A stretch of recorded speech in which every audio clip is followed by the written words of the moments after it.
El próximo miércoles 20 de enero termina una de las administraciones más extrañas, confusas y hasta bizarras que hayan conocido los norteamericanos. El presidente Trump se aleja dejando tras de sí un verdadero reality show, no solo en la Casa Blanca, sino que además en toda la estructura del gobierno federal.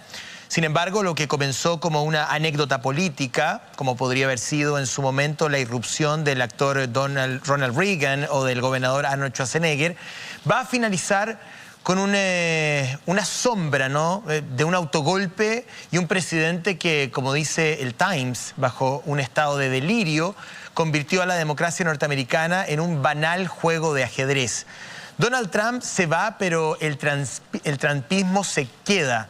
Por ello, Washington hoy cuenta con 20.000 efectivos rodeando una llamada zona verde de seguridad, pero es lejos de D.C., donde el trumpismo se cultiva en aquellos estados agrícolas del centro del país, que gracias al millonario presidente lograron revertir en 4 años los efectos de una desleal competencia china y las malas políticas económicas de apertura de la administración Obama. Pero se debe reconocer que lo más lamentable es que el trumpismo no será precisamente recordado por aquello. Los mexicanos traficantes, las burlas a las personas discapacitadas, los chinos productores del virus, los acuerdos con sus amantes del porno, las amenazas a los gobiernos opositores, los insultos a la Cámara de Representantes, a la libertad de prensa, los ataques a la ciencia, el desprecio a los ambientalistas, las humillaciones a la democracia, las humillaciones a las mujeres y las armas, sobre todo las armas en manos de cada ciudadano que quiera comprar una y usarla a su antojo. Tantas armas que la administración Trump cierra con un tributo verdaderamente al Far West, un lejano oeste donde la democracia jamás ha tenido lugar. Hoy en Pauta Libre. Hoy en Pauta Libre. En exclusiva, analizamos el reportaje del medio digital La Voz de los que Sobran sobre las denuncias en contra del diputado Raúl Flor Alarcón. La periodista Josefa Barraza nos visita en estudio y nos entrega detalles inéditos sobre las declaraciones de las víctimas. A días de uno de los cambios de mando más importantes y polémicos del último tiempo en Estados Unidos, conversamos con la profesora en Ciencias Políticas y directora del Instituto de Estudios Latinoamericanos de la Universidad de Columbia, Victoria Murillo. La diputada por Renovación Nacional, Jimena Osandón, conversa con nuestras panelistas acerca de la polémica entre Chile Vamos y el Partido Republicano en las inscripciones de constituyentes, la votación acerca del aborto libre, el Cachagua Gate y más.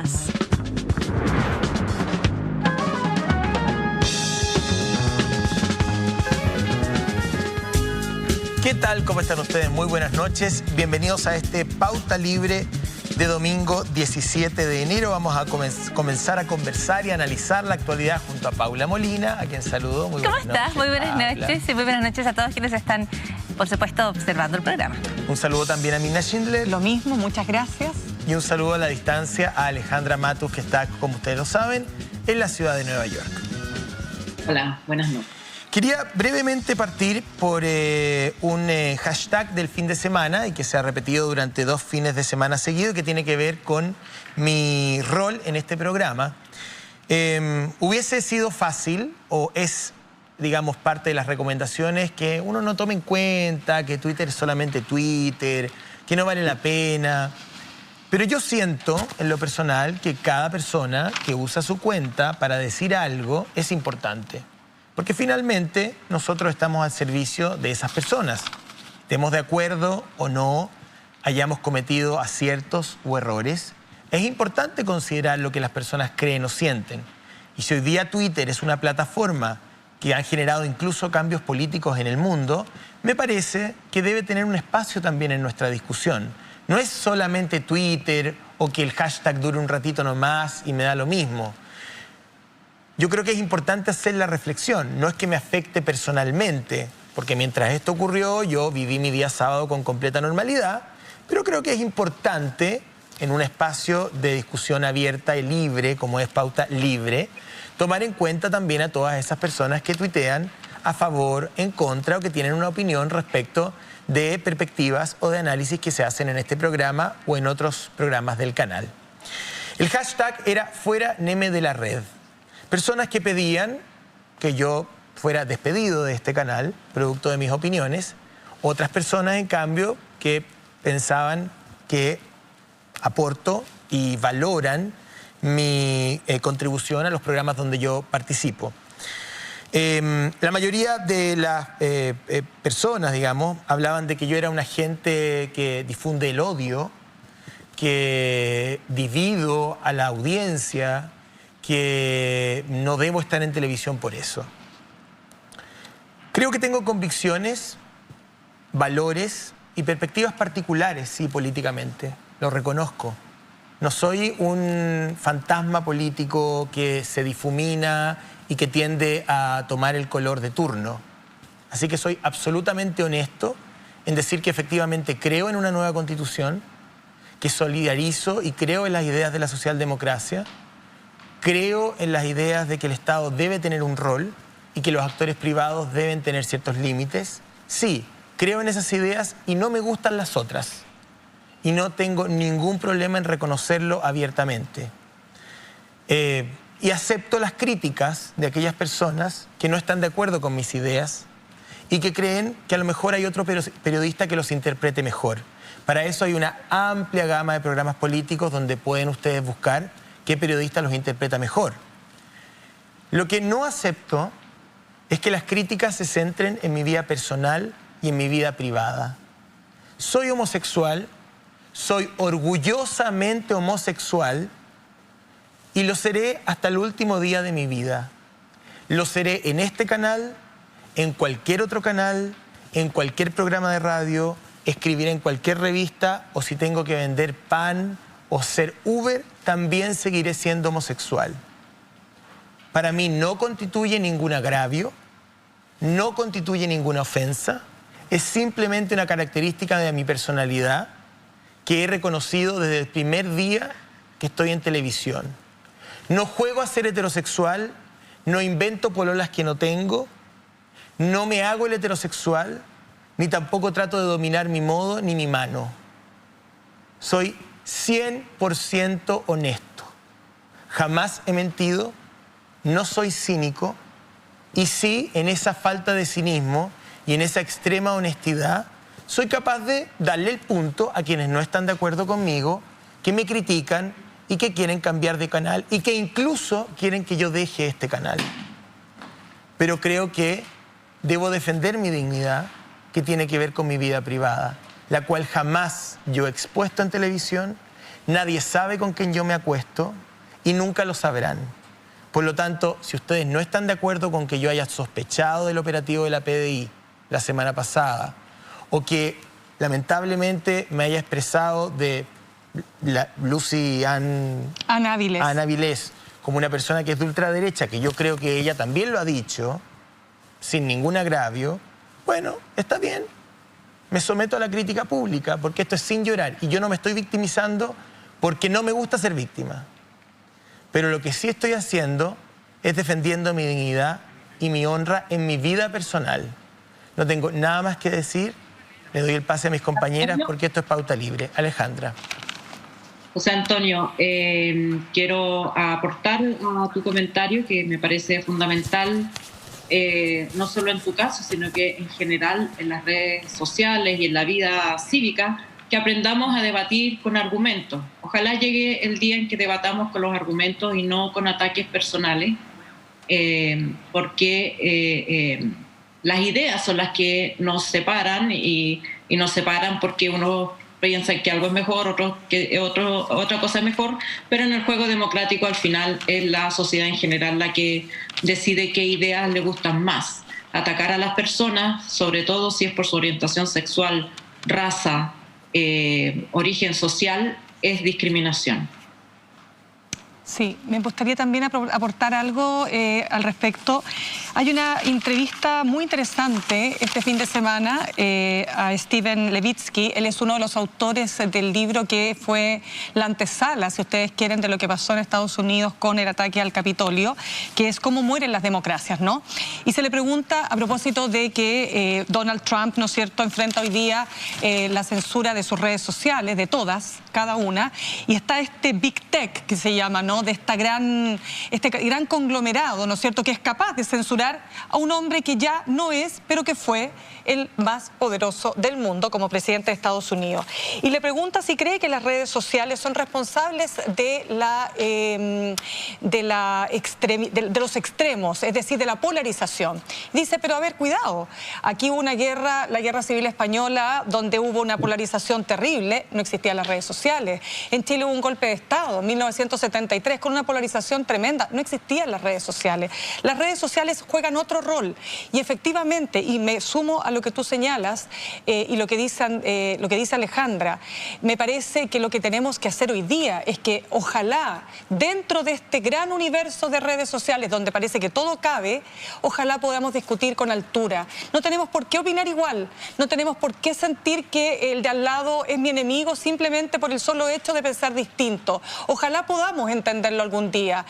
Nosotros como periodistas tenemos que seguir haciendo nuestro trabajo y el día que como periodista yo personalmente haga mi trabajo pensando en si voy a tener aplausos o no de las redes sociales, mejor cuelgo el delantal de periodista y hasta ahí llega, ¿no es cierto?, mi carrera como periodista. Ciertamente, Donald Trump no inventa la polarización en las redes, pero la sanción de Donald Trump o la eliminación de las cuentas de Donald Trump en las principales compañías como Twitter, como Facebook, como YouTube, como Google, en fin, logró disminuir de manera bien importante la cantidad de noticias falsas y desinformación que circulaba, lo cual nos parece bien desde el punto de vista de que queremos más verdades y no menos verdades, pero nos parece y nos entrega una señal muy preocupante respecto al tremendo poder que tenían y que tienen esas compañías, que por ejemplo podrían haber controlado antes un fenómeno como el de Trump, pero ojo, una vez que lo controlan, puede que salgan a controlar todo aquello que no les guste. Y en ese caso el mundo va a tener que ser a la medida de Twitter y a la medida de Facebook, y no sé si ese es el mundo que queremos. Quiero además dar una mano a la distancia para Neme, porque creo que de todas las cosas que planteas, una de las que yo creo que es más valiosa para quienes nos están viendo en sus hogares es que tú digas, yo soy homosexual, y lo dices con esa certeza, con ese valor, con ese coraje que yo creo que muchas y muchas que están en nuestros hogares, en sus hogares, a lo mejor no se sienten con la misma libertad de decir y sienten que pueden ser atacados en cualquier momento. Así que creo que eso es muchas gracias, Paula, de valor. Y para cerrar esto, porque quiero que avancemos con el programa, además salgo del closet político también y digo que sí simpatizo con las ideas de quienes votaron en el plebiscito y que ganaron, y que tengo distancia respecto de las ideas del rechazo. Lo digo abiertamente, no tengo por qué ocultarlo. Cada uno sabe si lo dice o no lo dice, pero yo lo digo abiertamente. Y desde este lugar, desde este domicilio político que no tiene que ver con partidos, porque no tengo filiación partidista, ni tengo candidato presidencial, ni he sido jefe de campaña de nadie, ni me ha pagado ningún político nunca, nada. Funciono en la industria tal y cual. Desde este lugar yo hago mis entrevistas. Ustedes juzgarán y tienen la libertad completa de opinar si les gusta, si no les gusta, si les parece o no les parece. Vamos con Pauta Libre. ¿Quién parte? Alejandra Matus. La señora productora me dio la palabra. Ya. Yo quiero llamar la atención sobre un asunto muy preocupante, que es la gravedad que está tomando la segunda ola en Chile, sobre todo porque hoy día era el día D, según las cifras del propio ministerio, en que estuvieron a punto de agotarse las camas críticas en Santiago. El gobierno hizo una reunión esta semana, el Ministerio de Salud, para pedirle a los servicios sanitarios que hicieran un esfuerzo adicional y aportaran, cada cual transformaran unas camas de que son para atender otras necesidades en camas críticas COVID. Hay tres aspectos que hacen muy compleja la situación del COVID en este minuto. Uno es que, a diferencia de la primera ola, que se desarrolló por etapas en distintas regiones, esta ola se desarrolla fundamentalmente de manera pareja. Entonces ya no hay dónde enviar pacientes fuera de regiones, por ejemplo, como ocurrió en la primera ola. Segundo, el personal de salud está agotado. El 25% del personal de salud está ausente por licencia, por cansancio, por vacaciones. y por lo tanto esta segunda ola se va a enfrentar con menor personal. Y tercero, la disponibilidad de camas, porque las empresas privadas, las clínicas privadas están menos dispuestas a contribuir. Le ofrecieron al Ministerio de Salud solo el 65% de las camas que estuvieron disponibles en la primera ola. La clínica Las Condes acaba de demandar al Ministerio de Salud, al Estado, sí, por el no pago de camas críticas. Así que la situación es bastante preocupante y dadas las condiciones de relajo de las medidas sanitarias, tanto individuales como las dictaminadas por la autoridad, es esperable que los casos aumenten en los próximos días. Según me informaba un urgencista hace poco, desde Santiago a Puerto Montt ya no hay camas disponibles, no hay. Entonces, este es un llamado urgente a seguirse cuidando. Recuerden que el virus se propaga con mayor facilidad en las aglomeraciones y en los lugares cerrados. Caminar con distancia social y tomar aire en el parque, en la playa, en la calle, es menos peligroso que encerrarse en una fiesta donde todos están respirando el mismo aire. Por favor, cuídense por ustedes, pero también por sus familiares. Paula Molina. Sí, respecto a lo que dice Alejandra Matus, de alguna manera la imagen de la ola nos puede dar una falsa seguridad en el término de que una ola en algún momento se puede surfear, ¿no es cierto? Una ola en algún momento pasa y eventualmente tú puedes de alguna manera pasar o por arriba o por abajo. Pero la ola del COVID no es una ola que se pueda surfear. Más bien se parece a aquellas olas que hemos conocido en Chile, olas feas, olas que golpean, olas que no dejan respirar, olas que te revuelcan, olas que se llevan trabajos, olas que se llevan comercios, olas que se llevan a las personas que están en las calles. Ese es el tipo de ola que trae el COVID y esa es la ola que estamos viendo formarse en el horizonte de Chile. Y es una cuestión que nos preocupa y nos debería preocupar a todos. Nos debería preocupar lo suficiente como para empezar a replantearnos el permanente círculo, tráfico aéreo a través del aeropuerto de Santiago todavía abierto, que nos debería preocupar en torno a los permisos para vacaciones que se entregan con restricciones, pero de manera más o menos liberal, para que miles de personas se trasladen hacia distintos lugares de un país que, como dijo Alejandra Matus, ya no tiene camas para transformar y donde los aumentos de contagios son sincrónicos, por lo tanto no habrá una región que pueda darle una mano a la otra, porque todas las regiones vamos a estar en las mismas crisis. La capacidad de trazabilidad no ha aumentado como necesitáramos y el promedio para la región metropolitana es de un poco más de 2 personas que se trazan por cada contagio. Cuando en una casa viven más de 3, estamos llegando a menos de la cantidad de personas que residen en un lugar, en promedio en la región metropolitana. Por lo tanto, nuestra capacidad de trazabilidad es muy chiquitita. Cito al experto Tomás Pérez Sacle cuando dice que el crecimiento que tenemos hoy día, que es del 36%, aunque no se sienta, aunque lo queramos olvidar cuando estamos a lo mejor paseando en la playa o en cualquier situación, es más alto que el que teníamos en los peores momentos de nuestra propia pandemia, en junio, cuando los casos en el peor momento se contabilizan en un aumento de 30%. Por lo tanto, estamos peor de lo que estuvimos antes, pero parecemos no querer verlo, porque como dice el viejo dicho, solo hay algo de lo que no podemos escapar como humanidad, de las guerras y de las plagas. Y solo hay algo para lo cual nunca estamos suficientemente preparados, ni para las guerras, ni para las plagas. Lo que se viene en Chile va a ser difícil y va a ser mucho más oscuro antes de que vuelva a aclarar. El llamado no es solo cuidarse, porque el llamado a cuidarse es para cada uno de nosotros. El llamado es asumir la responsabilidad de la salud pública y preguntarnos qué es lo que está pasando. Un último punto. La velocidad a la cual nos estamos contagiando hoy en Chile de COVID-19 se puede explicar por los movimientos en las interregiones, se puede explicar por el movimiento de los fines de semana o de fin de año, pero eventualmente se puede explicar también porque la variante británica, mucho más contagiosa del coronavirus, estaba circulando en Chile antes del avión que identificamos en diciembre. Quizás algunas semanas antes, y las suficientes para explicar por qué hoy nuestro sistema está al borde de lo crítico.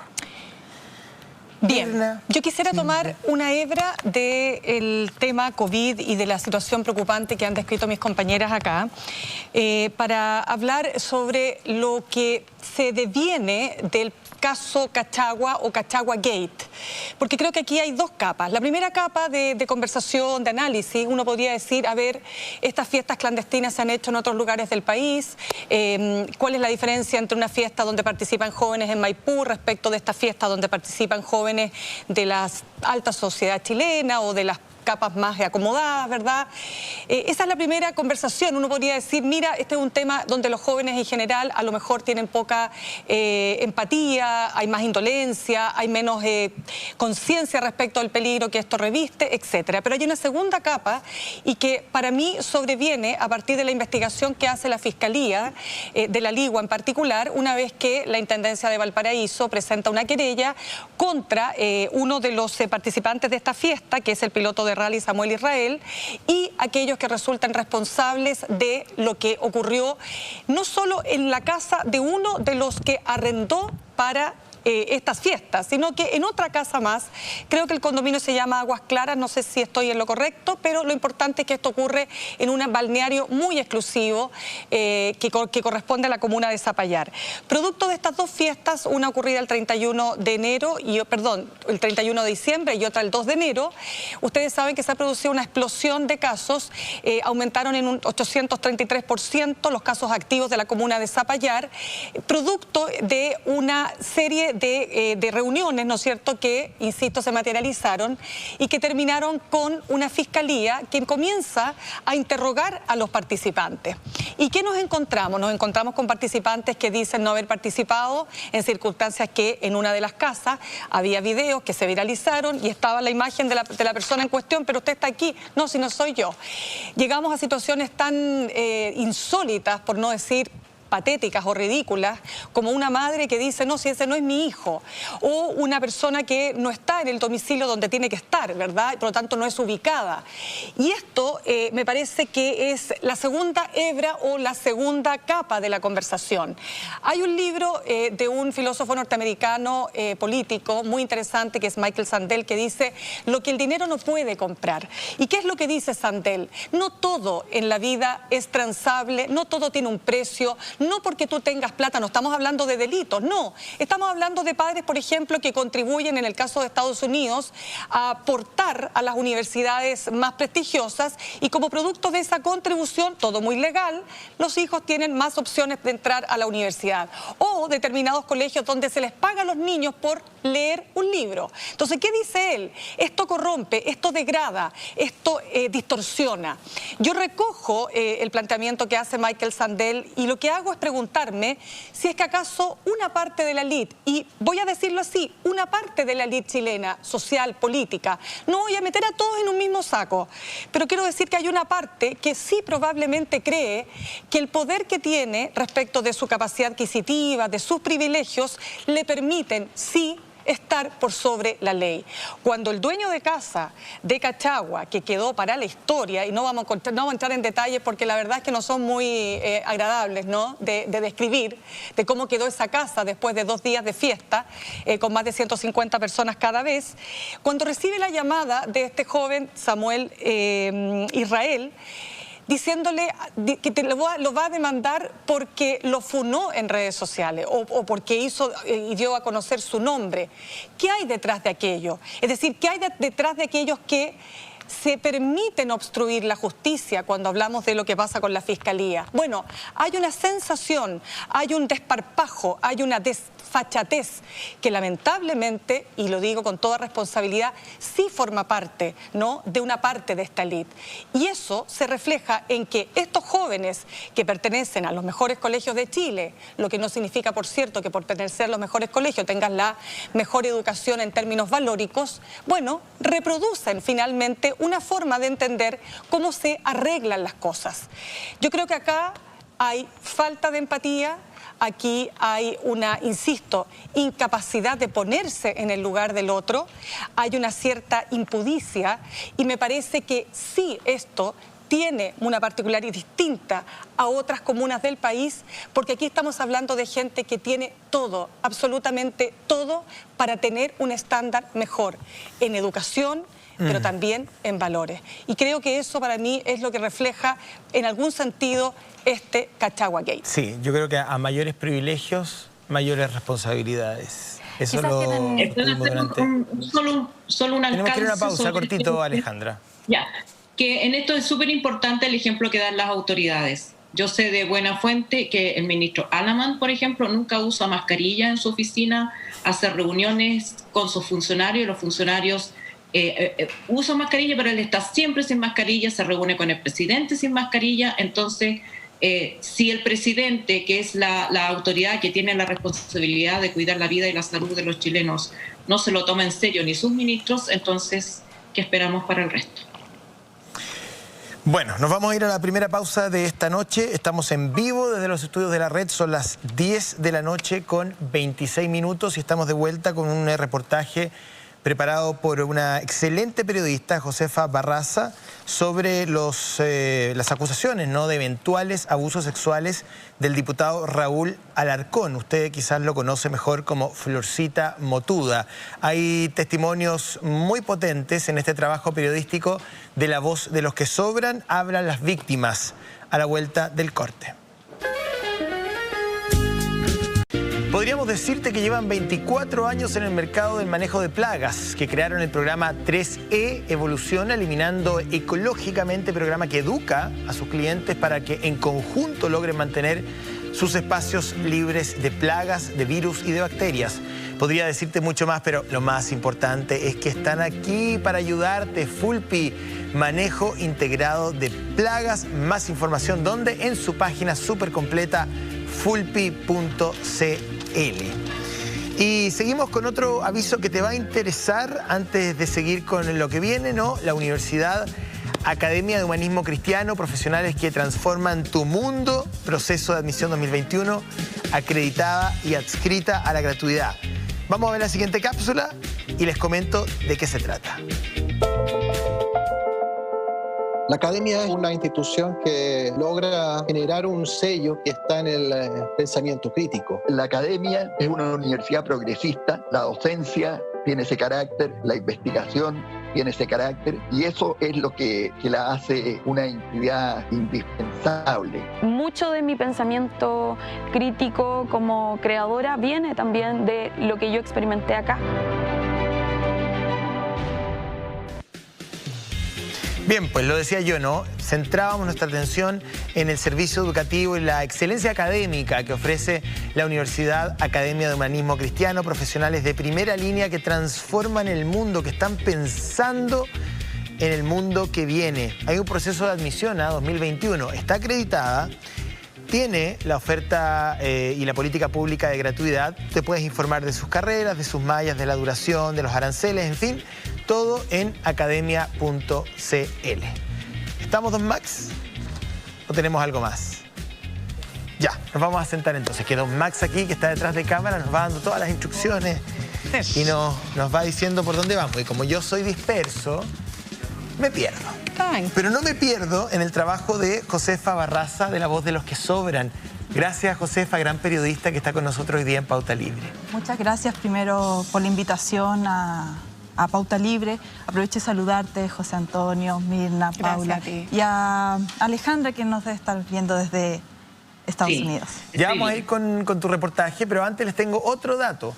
Lo mejor del Festival Santiago a 1000, hoy con 50% de descuento para los televidentes de Pauta Libre, para ustedes, fieles tuiteros, que nos hacen ya trending topic número 1 a esta hora. Pueden utilizar el código Pauta Libre en www.teatroamil.tv.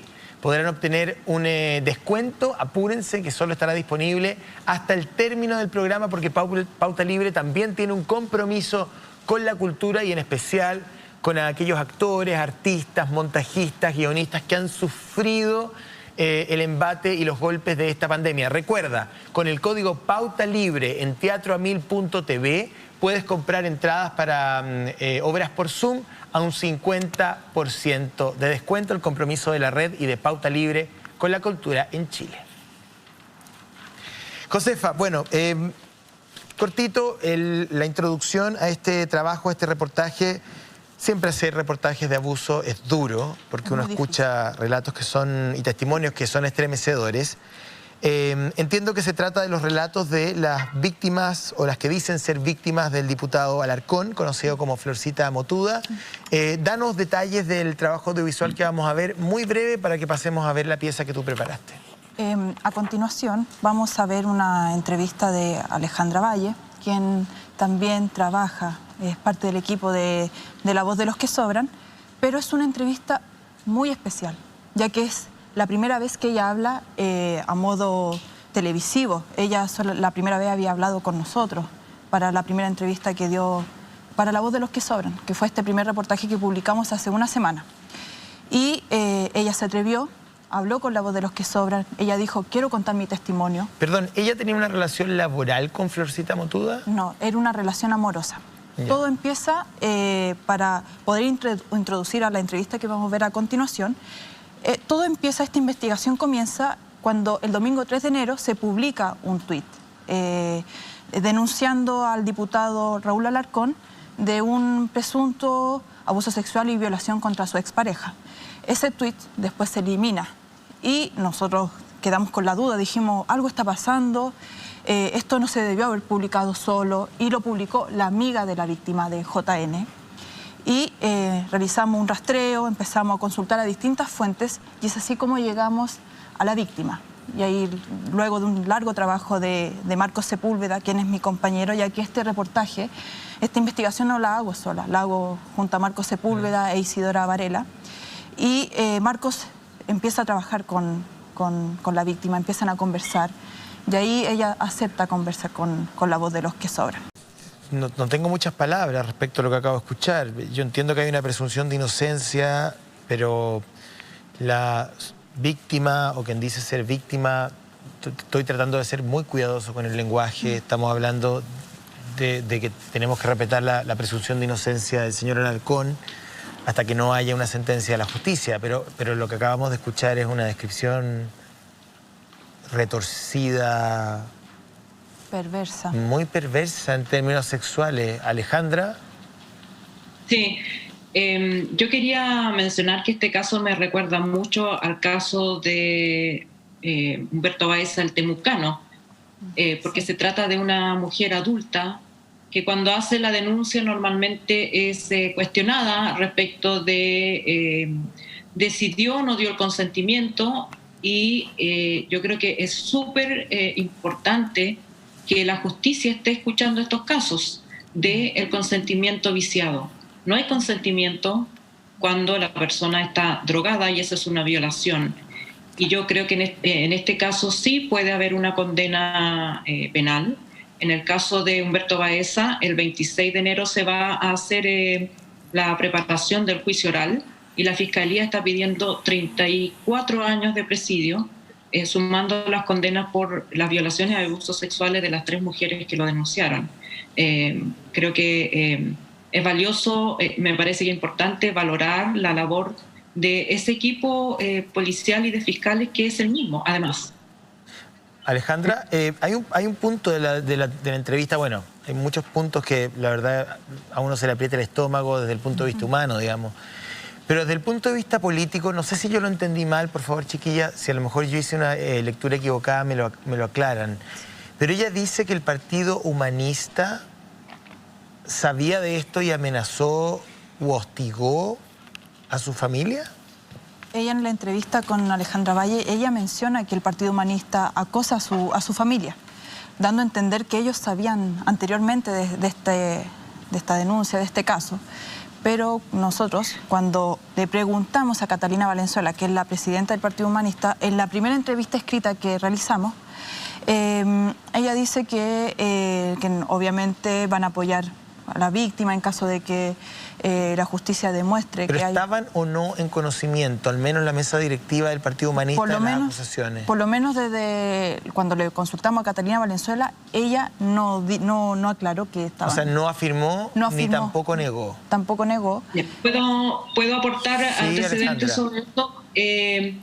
Yo creo que es importante saber, probablemente la víctima podrá aclararlo, a qué se refiere con el Partido Humanista, porque probablemente el Partido Humanista son personas específicas y puede que incluso la presidenta no sepa que existen estas presiones. también es importante destacar que el Partido Humanista es la cara pública del movimiento humanista.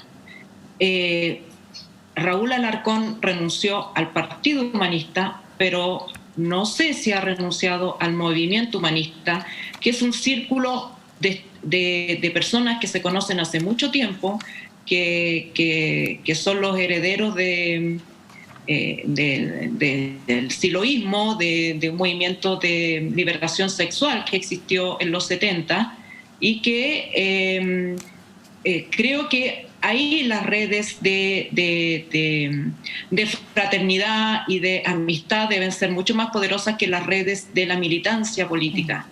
Esto se parece mucho también, hay que ver cuando renuncia Rosita Motuda, él dice fuerza, paz y alegría, que es el lema del movimiento humanista. Entonces hay símbolos y simbologías que yo creo que hay que investigar estas redes, de alguna manera, comportamiento sectario, como también se asemeja en eso al tema del temucano, que recordemos abusó de estas mujeres haciéndose pasar por chamán y por guía espiritual. Paula. Sí, yo creo destacar un punto en este testimonio, destacar siempre el enorme coraje que requiere plantear estos testimonios de manera pública, el largo proceso que toma a las víctimas ser capaces de procesar las experiencias, y también destacar que en un momento ella dice: yo una vez que denuncié me sentí liberada, y ese es uno de los digamos, de los momentos que parecen más lejanos para las personas cuando están en medio de estas situaciones. Las personas creen que el hecho de que se haga público va a ser destructivo para ellas mismas, ¿no? Y una vez que se hacen las denuncias, hay un espacio a partir del cual se puede empezar a sanar y se puede empezar a volver a andar, que es un poco lo que declara la denunciante en la entrevista. Destacar también que en el caso de los varios delitos que se están denunciando aquí, hay uno que tiene que ver con la compartir imágenes de pornografía, compartir imágenes privadas. Muchas veces en esas situaciones, las personas que se toman las fotografías, que en algún momento pueden consentir esas fotografías, cuando esas fotografías son utilizadas para chantajearlas, o en este caso se distribuyen entre otras personas, de alguna manera aquel que ha sido fotografiado o fotografiada piensa que es responsabilidad de ella. Piensa decir, bueno, yo me saqué esta foto, de alguna manera quizás yo fui parte de esto. Existe un grado de culpabilidad. Y no es así. Y no es así. Hay fundaciones como Fundaciones Acoso Online, contra el acoso online, que plantean de manera explícita esto. No es responsabilidad en ningún caso de la persona que se toma la imagen el que otro la tome, la distribuye. Que tú hayas aceptado tomarte una foto no te hace necesariamente víctima, ni menos cómplice, o sea, te hace víctima, y en ningún caso cómplice de aquella persona que la distribuye sin tu consentimiento. Y esa es una cuestión que yo creo en la que hay que educar mucho más, ¿no es cierto?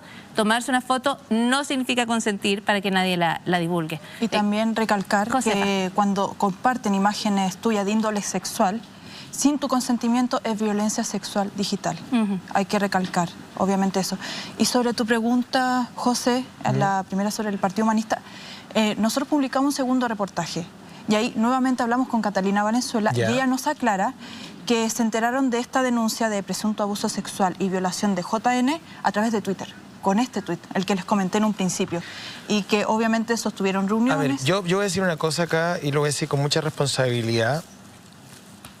Yo conozco otra persona que pasó por una situación parecida con este señor Alarcón. No fue una violación, lo que esta mujer describe, pero es una situación de abuso muy impropio. Hace muchos años en televisión. Evidentemente ella no lo quiere hacer público, hay que respetar eso.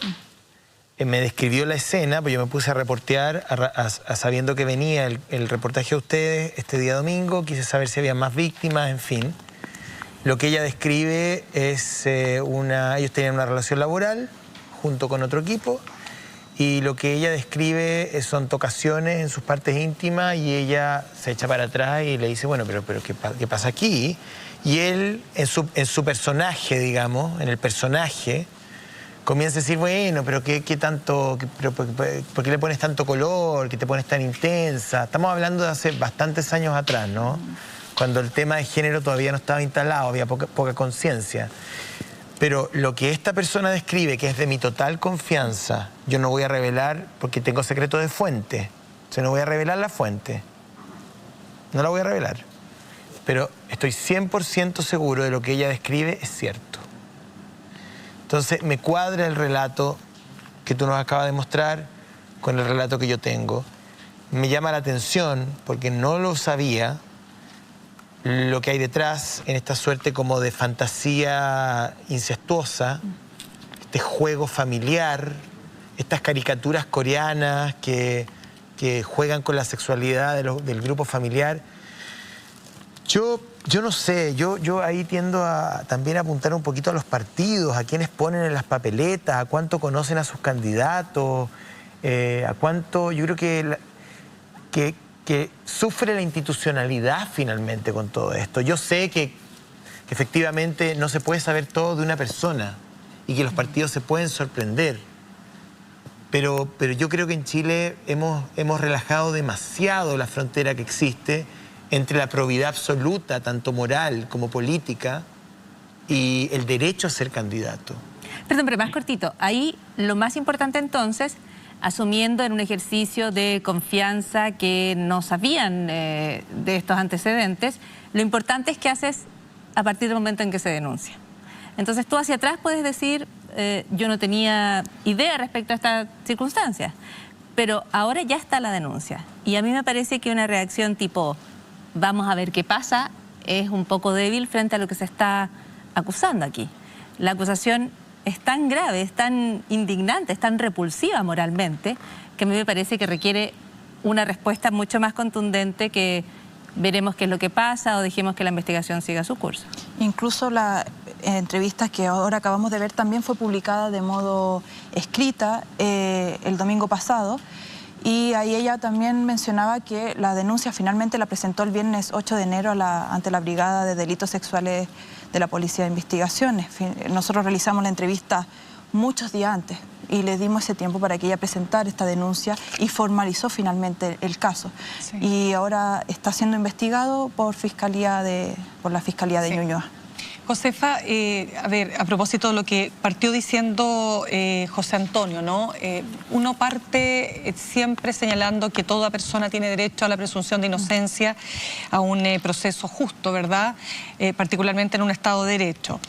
Lamentablemente no siempre la justicia está a la altura de lo que se espera respecto de casos como estos, ¿no? Sin ir más lejos, veamos, por ejemplo, el caso más resonante de depredador sexual, como fue este productor de Hollywood, Harvey Weinstein, ¿no? Que tuvo que, a partir de una serie de publicaciones de prensa, ¿no es cierto?, las mujeres comenzaron una tras otra, y no era una, sino que eran varias, ¿verdad?, y lo que te hace hablar de un patrón de conducta, finalmente se logra denunciar las aberraciones que este hombre cometía. Y muchos hombres que están viendo probablemente este programa dirán, ¿y por qué no lo hizo antes? ¿Y por qué esperaron 30 años? ¿Por qué 20? ¿Por qué 25? ¿Por qué 10? ¿Por qué 2 años? ¿Por qué? Porque justamente lo que tú decías también, Josefa, para una víctima de abuso y de maltrato y de violación finalmente en su esencia tan importante, tan íntima, ¿no? Como ser humano estoy hablando, cuesta mucho tomar conciencia del maltrato. Cuesta mucho darse cuenta que eres víctima. Y cuando eso ocurre, a veces pueden pasar muchos años. Y acá estamos hablando justamente de que si esto efectivamente se puede demostrar y a veces es difícil, lamentablemente, para la víctima poder demostrar los hechos. Pero ella dice algo acá que es muy importante y me gustaría que tú profundizaras ahí.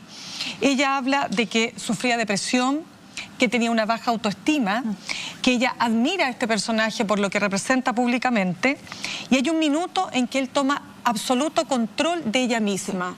Cuéntanos cómo se produce ese momento, porque dice que se produce una mutación. ¿Qué pasa ahí? Sucede que ellos iniciaron una relación en octubre del 2018 y dice que este primer año fue maravilloso, una buena relación, pero dice que en el 2019, en octubre del 2019, esto cambia. Dice que él empieza a mutar cuando a ella la vio dependiente emocionalmente de él y al ver también su baja autoestima, listo, ahí fue como, ahí empezó la violencia sexual en la relación. Y ahí uno de los primeros hechos que ella relata es cuando ella tomaba medicamentos por una depresión severa que sufre. Dice que al otro día él le decía, casi como contándolo como una humorada, le decía que tuvieron relaciones. Y ella estando prácticamente inconsciente. Claro, o sea, fue violada básicamente. Exactamente. Josefa, entiendo que este reportaje va a quedar a partir de ahora en la página, ¿no? Subido, para que lo puedan ver completo en La Voz de los que Sobran. Ahí está. Y también, digamos, para quienes quieran compartirlo a través de las plataformas digitales. Queremos agradecer tu presencia, agradecer también el trabajo y el valor de La Voz de los que Sobran, que es un nuevo medio que gracias a la audiencia le ha ido súper bien y creo que amplía un poco la gama y el abanico de posibilidades para que tengan todos distintas fuentes y pueda contrarrestar informaciones que muchas veces deben mirarse de diferentes puntos de vista. Que tengas una excelente noche. No, muchas gracias a ustedes y también quiero aprovechar de enviar un saludo a mis compañeros de trabajo porque La Voz de los que Sobran es un equipo joven, pero compuesto por Gustavo Donat, Luis Tavilo, nuestra editora Carolina Rojas, quien nos guió. Claro. En este tema, nos supervisó, nos ayudó mucho, Juan Pablo González, la Fran Quiroga, que es nuestra directora y siempre nos pone ahí el hombre de todo. Sí, porque estos son trabajos de equipo. Gracias. Y Isidora Varela y Marco Sepúlveda, que son mis compañeros. Que estén muy bien, buenas noches. Gracias, José. Buenas noches. Gracias. Tenemos que ir al tema de Estados Unidos, pero antes, señora editora, perdón, quiero hacer un comentario respecto a las inscripciones de las listas esta semana, si me permite. Me voy a primero dar el gusto de felicitar a Paula Escobar, porque creo que hoy día la columna que ella escribe, la tercera, respecto de la familia Cast, o de Cast a Cast, ¿cómo se llama? De Cast a Cast. De Cast a Cast. Me parece súper interesante y también tiene algo que ver con el trumpismo, ¿eh? Si uno hace una lectura ahí. ¿Por qué? Porque, bueno, hoy día, además, José Antonio Cast da una entrevista al diario La Tercera, donde se le preguntan, digamos, todas las negociaciones, incluso los momentos más tensos, cuando él quiere inscribir a ciertos nombres que parte de Renovación Nacional tenía resistencia, y en fin, bueno, luego de algunas gestiones de Bópoli y otros personeros de Renovación Nacional se llega a un acuerdo. Yo creo, y aquí quiero hablar desde un punto de vista más político, siento una profunda decepción por la izquierda. Creo que la izquierda se farreó una tremenda oportunidad de haber ido en una lista única. Creo que es vergonzoso, de alguna u otra manera, haber empujado un proceso constitucional tan determinante, por el que la izquierda chilena luchó tanto, Paula, peleó tanto, mucho antes que la derecha. La derecha ni siquiera creía en esto. Hay personajes de la derecha que hicieron campaña por el rechazo y ahora van como constituyentes. Ese es el nivel de descuadre que existe. Y así todo, lograron acordar una lista única que es estratégicamente mucho más funcional a lo que persiguen los partidos políticos. ¿Qué le pasó a la izquierda chilena? ¿Qué le pasó? Que fue incapaz de sentarse en una mesa y generar un acuerdo, quizás para el proceso político más importante. ¿Te doy una respuesta? Del siglo en nuestro país, que es la construcción, por primera vez en nuestra historia, de una constitución en conjunto. ¿No entendieron de que se trataba simplemente de la elección más importante de este año, que es elegir a los constituyentes que van a redactar la constitución que nos regirá por los próximos 40 años? Primaron más las visiones de corto plazo, las mezquindades partidistas. No entendieron que lo colectivo era hoy más que nunca necesario.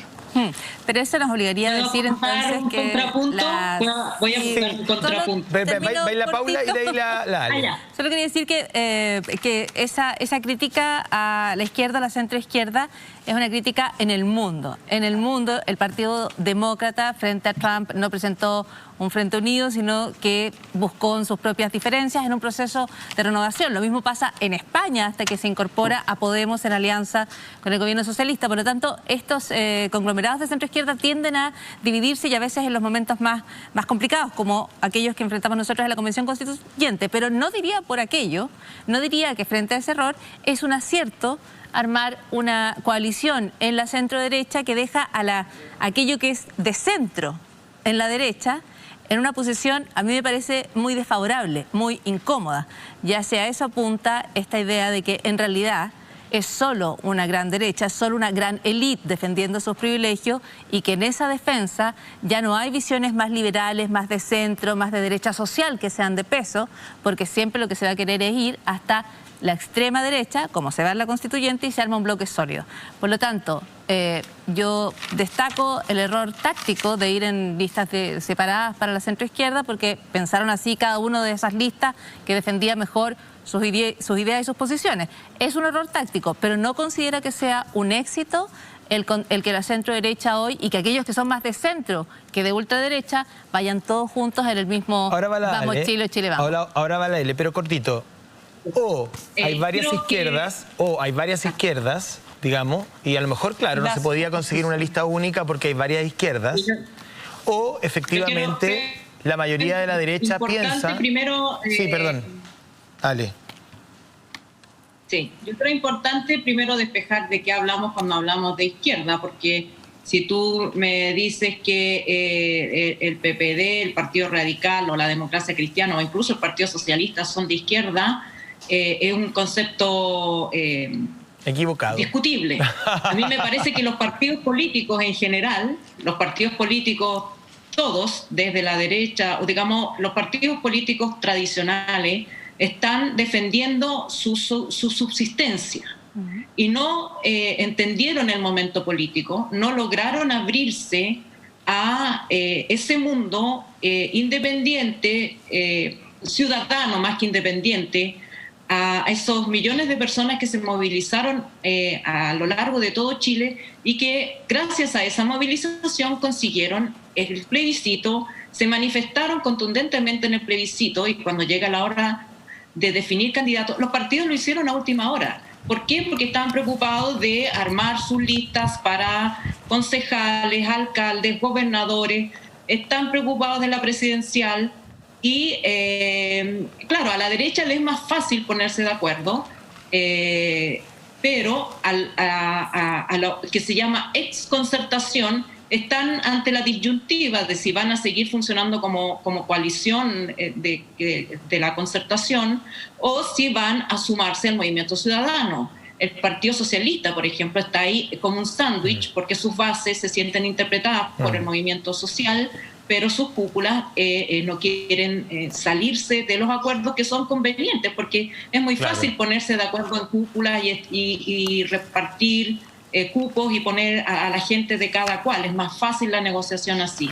Yo creo que lo que los partidos en su conjunto no entendieron el movimiento social, y yo en este sentido quiero aplaudir a los independientes que lograron 500.000 patrocinios ciudadanos. Ahí está la clave. Más patrocinios de los que patrocinaron los partidos para inscribirse. Y totalmente creo que esa es la noticia. Y yo espero, digamos, que a la hora de votar la gente también se informe bien cuáles son los postulantes de su distrito y que si efectivamente estuvieron, por ejemplo, por el apruebo y estuvieron por la Convención Constitucional, no voten por los mismos de siempre, ni por las estrellitas de televisión, ni por los candidatos sacados, digamos, debajo de la mano. Voten por independientes, creo que esa es una muy buena alternativa. Y respecto de la derecha, solamente para cerrar, bueno, efectivamente yo creo que hay diferencia a la hora de definir a la izquierda, digamos, y la Concertación tiene todavía un problema de autodefinición, es bien adolescente, ¿eh? Yo creo que todavía se mira al espejo y no sabe lo que ve. Después de tantos años, debería tenerlo más o menos claro. Más que adolescente, un tatita.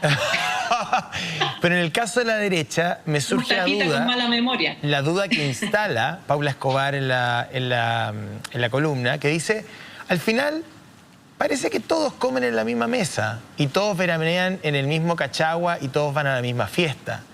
Porque al final esa derecha de la cual habla Desbordes o Luciano Cruzcoque o el mismo Felipe Kast es capaz de hacer una cesión, de conceder y de incorporar al otro Kast. Y terminan todos celebrando como en la mesa del país de Alicia en las Maravillas. Entonces, desde ese punto de vista, pareciera que la derecha a lo mejor no tiene tantas diferencias profundas y estructurales y han estado siempre mucho más cerca de lo que la gente puede creer eventualmente. Ya. Vamos al tema de Estados Unidos porque nos está esperando una gran entrevistada, no puedo seguir teniéndola ahí en línea. María Victoria Murillo, ella es profesora de Ciencia Política y Asuntos Internacionales en la Universidad de Columbia. Vamos a conversar con ella a solamente algunos días, ¿no? Ya 3 días de este acto de inauguración o cambio de mando del gobierno de Trump al gobierno de Biden. Bueno, lo último, para poner en contexto esto, tenemos 20.000 efectivos en Washington. Eso es superior a lo que Washington ha desplegado, por ejemplo, en Afganistán. Ha habido amenazas de grupos de ultraderecha de realizar ataques en distintas partes de la ciudad. El presidente Trump ya ha comunicado que no va a asistir en persona. Y respecto de cómo se va a desplegar el protocolo, que es muy tradicional, es una fiesta muy tradicional, la verdad que hay muchas dudas, porque al no estar el presidente y delegarlo en el vicepresidente, más la pandemia, esto hace que se genere un cambio de mando que puede ser bastante particular. María Victoria Murillo, cuéntanos tú cuál es el ambiente allá y qué es lo que se espera para este día miércoles. Sí, realmente este iba a ser un caso particular con COVID. De todos modos, no se esperaba que fuera una transición normal, pero ha sido la transición más rara de, creo yo, la historia de los Estados Unidos, después de lo que ocurrió la semana pasada con la toma del Capitolio, el hecho que el presidente actual no reconoce todavía la derrota. Y el hecho que el Partido Republicano está súper dividido, o sea, esto sí es algo que es interesante. Todavía la mayoría de los votantes del Partido Republicano y la mayoría de sus representantes en la Cámara Baja no han reconocido a la derrota electoral del candidato a presidente. Entonces, eso hace muy difícil la transición, una transición con una legitimidad mucho más cuestionada de lo que nunca ha ocurrido. Sí, me gustaría preguntarte cómo estás, María Victoria, a propósito de una entrevista que mencionaba un poco antes de Steven Levitsky, uno de los autores del libro Cómo mueren las democracias, que señala que si proscriben a Donald Trump, él ha dicho las consecuencias pueden ser peores porque lo van a terminar convirtiendo en un mártir. ¿Cómo ves tú ese proceso y esta afirmación en puntual? Sí, de hecho Steve es amigo y hemos escrito juntos, y claramente los otros ejemplos de los cuales en América Latina hay bastantes, donde se ha tratado de acabar con un movimiento personalista, en este caso el trumpismo sería, pero se ha vivido en muchos países, un movimiento con nombre propio. El tratar de evitar que el candidato se presente, proscribirlo, sea a través de un juicio o de otro proceso, en general hace que sus seguidores se vuelvan, lo sientan como una víctima y se vuelvan más fervientes. Y en este caso uno puede pensar que incluso si Donald Trump no fuera el candidato en 4 años, su apoyo, si se sigue manteniendo como está ahora, le va a permitir ganar al candidato a quien él apoye, por ejemplo, su hijo Donald Jr., la primaria del Partido Republicano. Así que es algo que hay que trabajar con mucho cuidado. Me parece el Partido Republicano está en este momento en una situación muy difícil. Se unificó atrás de Donald Trump 4 años atrás, porque eso le dio la victoria, pese a que Donald Trump era un candidato muy extremo, y ahora de algún modo Donald Trump tomó el partido. El 70% de los votantes republicanos están con Trump, no reconocen la legitimidad de la victoria de Biden, no, o sea, son votantes que son trumpistas y no necesariamente votantes republicanos. Son 1/3 del electorado, pero son la mayoría del Partido Republicano. O sea que les va a ser muy difícil al resto, a los sectores más tradicionales del Partido Republicano, tratar de volver a recuperar el partido y no sufrir primarias que pongan candidatos más leales a Trump. Quería preguntarte por la responsabilidad del Partido Republicano en todo esto, porque la verdad es que cuando uno mira este fenómeno, concentra todas las críticas en el señor Trump, que parte como un reality show y termina con casi un autogolpe, básicamente. Hoy día también en la misma entrevista que cita Mirna, el autor de este libro, Cómo mueren las democracias, habla de organizaciones paramilitares en el estado de Michigan, de fortalecimiento de compra y distribución de armamento. Es decir, el concepto, digamos, del autogolpe no era una broma ni tampoco una exageración.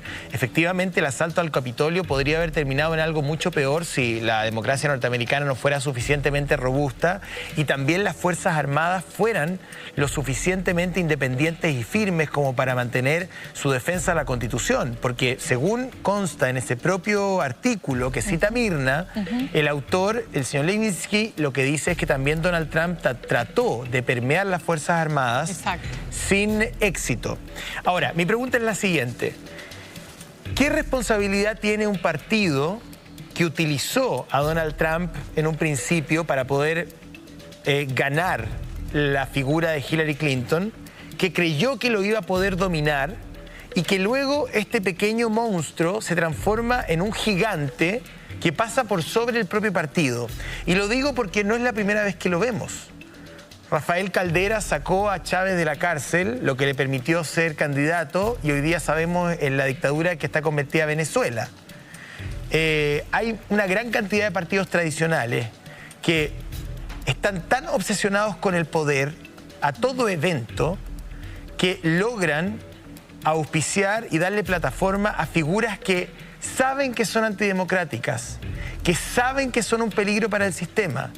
Y así todo, por aferrarse al poder, lo empujan y lo llevan a un límite. Por lo tanto, la pregunta es la siguiente. ¿Cuál es la responsabilidad y el análisis que se hace en Estados Unidos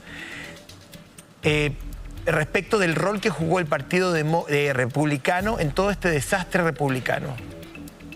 Sí, es una buena pregunta, pero el Partido Republicano no era tan democrático tampoco. O sea, reconozcamos que es un partido que históricamente tomó como estrategia electoral la supresión de los votantes, tratar de que los votantes afrodescendientes, que los votantes pobres, que todo votante que podía votar por los demócratas no votara, hacer leyes que hacen difícil votar, cerrar centros de votación. O sea, no estamos hablando de un partido que era democrático y de pronto fue tomado por Donald Trump.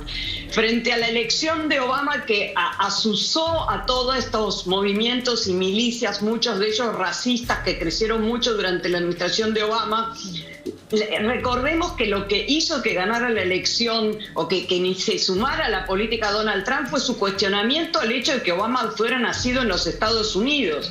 O sea que él emerge asusando el racismo y los republicanos sabían perfectamente lo que hacían cuando lo apoyaron, pero pensaron, bueno, nosotros queremos sus votantes. Realmente es la misma situación en la que están ahora. Ellos quieren a los votantes de Trump y preferirían no tener a Trump y quedarse ellos con el partido. Pero su responsabilidad es enorme porque ellos fueron los que se negaron a aceptar la derrota electoral a nivel nacional, los que propagaron las mentiras de que Trump no había perdido la elección, los que siguieron tratando de limitar el proceso hasta el último momento, incluso cuando la gente estaba entrando al Capitolio. O sea, y después de la toma del Capitolio, después de un acto insurreccional, todavía la mayoría del bloque republicano en la Cámara de Diputados se niega a aceptar el resultado electoral. El Partido Republicano ya se ha transformado en algo mucho más parecido al trumpismo que a cualquier otra cosa y de algún modo termina empujando a los sectores moderados más bien hacia afuera porque tienen miedo a si no ser empujados por una primaria donde gane un trumpista. Victoria Murillo, muy buenas noches. Soy Paula Molina. Yo sé que tú sigues la política, por supuesto, latinoamericana y también de Chile. Y en Chile nosotros, de cara a la Convención Constituyente, tenemos que toda la derecha y la centro-derecha logra articularse en un solo pacto, que va desde sectores que se reconocen como liberales o se plantean como liberales, hasta sectores que se declaran o se reconocen en líneas más de derecha, más hacia las líneas extremas, digamos, más en la esquina. Se habla en estos casos como de el pacto de Fausto, ¿no? Como en términos de que tú haces una alianza que luego no puedes deshacer o donde pierdes el control. ¿Crees que hay algo de eso que tiene que ver con la experiencia del Partido Republicano en Estados Unidos en un país como Chile? Creo que pasan dos cosas en este caso en Chile. Una es que es más fácil coordinar cuando uno está a la defensiva. La derecha está defendiendo el proyecto de la constitución pinochetista. Es un punto claro y todos pueden llegar a hacer focal point, a unificarse atrás de eso. Mientras que enfrente quieren algo nuevo, algo mejor, pero no hay una sola cosa que los vincule, como fue cuando el cambio constitucional en la elección pasada, que era un solo punto. Y el riesgo que tú dices es realmente un riesgo. La derecha chilena es una derecha muy diversa, tan diversa como en este momento el Partido Republicano, y que tiene sectores que son antisistema, y sectores que son más moderados. Entonces hay que ver cómo se va a desarrollar y cuáles van a ser los sectores que movilicen a la población en un momento en el cual realmente hay mucho descontento con los partidos políticos. La situación es, en Chile, mi impresión, una situación que llegó del descontento con todos los partidos políticos. Entonces, ¿quiénes van a ser los ganadores en cada uno de los dos bloques ideológicos? No queda tan claro, o sea, puede ser que emerjan nuevas fuerzas tanto por derecha como por izquierda. Victoria, en Estados Unidos, digamos, se ha ufanado de ser el canon de la democracia mundial, digamos, y anda distribuyendo democracia y patrocinando golpes de Estado cuando le ha parecido conveniente o alegando que esos países no eran suficientemente democráticos. Con estos episodios, digamos, y que están lejos de desaparecer, está en duda, digamos, Estados Unidos parece haber llegado a Latinoamérica y haber probado una salsa de su propio chocolate. Y la pregunta de fondo, porque claro, uno puede poner el ojo en Trump, pero ¿por qué Estados Unidos, que se ha ufanado históricamente de esta característica, tiene esta fuerza subversiva de extrema derecha que ha hecho atentados explosivos con miles de muertes, como en el atentado al FBI en Estados Unidos, y sigue creciendo, digamos? Yo no estoy tan de acuerdo en el sentido de que si no se enjuicia a Trump, este movimiento va a desaparecer. Más bien parece que Estados Unidos estuviera en un dilema parecido al que tuvo Alemania en su momento en el surgimiento del movimiento nacional socialista. ¿Cómo lo ves tú? Sí, yo creo que acá dos puntos son importantes. La tradición de exportar democracias de Estados Unidos es bastante nueva. Viene solo desde la caída del muro de Berlín y el fin de la Guerra Fría. Antes la línea no era de exportar democracias, sino de tener aliados a cualquier costo en la región. Incluso si significaba promover golpes de Estado, y eso era una política oficial. El segundo punto es qué pasa con estas milicias que existen hace mucho tiempo. Y son milicias que tienen que ver con la historia racial de los Estados Unidos, muchas de ellas, o sea, no solo, pero gran parte con una historia donde ha habido una jerarquía racial, donde ha habido una forma de mantener ciertos poderes, que por eso la elección de Obama fue simbólicamente una ruptura grande y un momento de gran reclutamiento para estas milicias que existían anteriormente, gente que no quiere reconocer el Estado, que creen unas cosas de aislarse dentro en la sociedad. O sea, eso tiene que ver con la tradición norteamericana.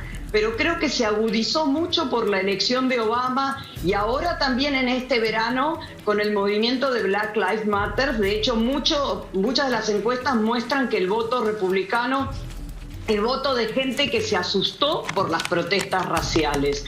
Entonces, ahí me parece que la historia de racismo y de supremacía blanca es muy importante para entender a estos movimientos y entender gente que siente que pierde su estatus social. O sea, no son demandas necesariamente económicas, sino demandas por estatus, porque tenían un lugar en la sociedad que se ve limitado con el avance de las minorías, con el avance de las mujeres en el mercado de trabajo, que se ha acabado ese mundo que conocían. Bien, pues agradecemos a la profesora María Victoria Murillo, de Ciencia Política, Asuntos Internacionales de la Universidad de Columbia. Ojalá nos podamos ver en Washington, porque nosotros vamos a estar ahí el día miércoles con Alejandra Matus. Sería un placer poder tener tu mirada respecto de este momento tan importante, ¿no?, dentro de la historia política de este país.